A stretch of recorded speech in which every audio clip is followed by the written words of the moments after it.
High schoolers, what's the most devious prank you've pulled on a teacher? When I was in 11th grade, I had a pre-calc teacher who was a complete jerk. He made students come up to the whiteboard and solve equations. If the student got it wrong or couldn't solve it, he scolded them in front of the whole class. So, obviously, I sat in the back of the class every time and made as little noise as possible to stay out of this guy's radar.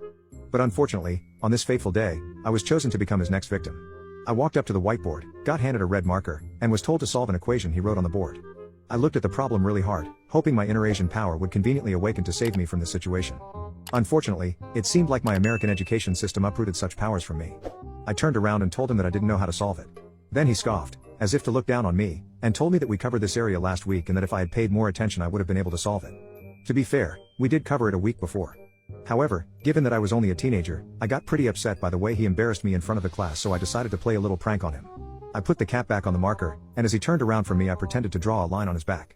Then, as he faced me again, I took the cap off swiftly so it looked like I just drew a red line on his white shirt. I said oops while trying to maintain a straight face so he wouldn't notice that it was only a prank. Then he yelled, "Kay, what the hell did you just do?" Honestly, I don't remember exactly what he said because I was focusing on not laughing, but I remember how he seemed more pissed off than I anticipated. Which made it even better. I sat down and tried to keep a straight face throughout the yelling. At this point the whole class was dead silent, confused. The teacher, veins now popping, continued yelling, "What did you do?" At this point I'm trying my absolute best to take him seriously, but then he started spinning around trying to see the mark, like a dog chasing its own tail. That's when the class caught on to what I did, and soon, the ridiculousness and hilarity of the situation dawned on the class. Everyone was holding back their laughter, for laughing now could spell doom. I bit down on my lip hard to prevent my mouth from forming a crooked grin. Whenever I felt like I could not prevent my grin from forming, I turned my head sideways so the teacher could not see me.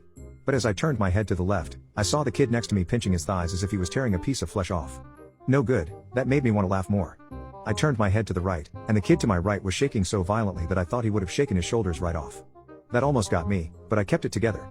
Somehow, seeing how everyone was trying their hardest not to succumb to the try not to laugh gauntlet was intensifying the hilarity. So I closed my eyes, took deep breaths, and tried to enter a zen state. Then I heard the kid in front of me coughing violently, each cough obviously hiding an escaped chuckle. Oh my god, I thought to myself. Will somebody please laugh first so I can escape from the purgatory of not laughing? Then someone farted. That's when I cracked. I could no longer withhold my urge to break out laughing and began wheezing for air. Like a domino effect the rest of the class followed my lead. The teacher did not like this. Just as I was about to come clean, he quite literally grabbed my collar and dragged me to the principal's office. There, he started explaining to the principal how I messed up his perfect white shirt and that I should get suspended for this. But no matter how loudly he tried to explain, the principal kept looking confused. Because there was no mark. Despite the principal's confusion, the teacher kept insisting that I had drawn a red mark on his back. He even went as far as to say that there was something wrong with the light inside the office and that's why she couldn't see it. I was sitting in the guest chair of the office, watching this whole thing, without being able to contain my laughter. What made it even funnier was how students from my class, and even other classes, were there. They crowded the entrance to the principal's office, to watch this deranged man yell about an invisible mark on his back. Good times. I still remember the time when I was at school. I would set the screensaver as a non-moving black screen. When the teacher comes and tries to see what's wrong, the moment he moves the computer mouse, he will see a big fat male private body part that I drew in paint. Ah, good times.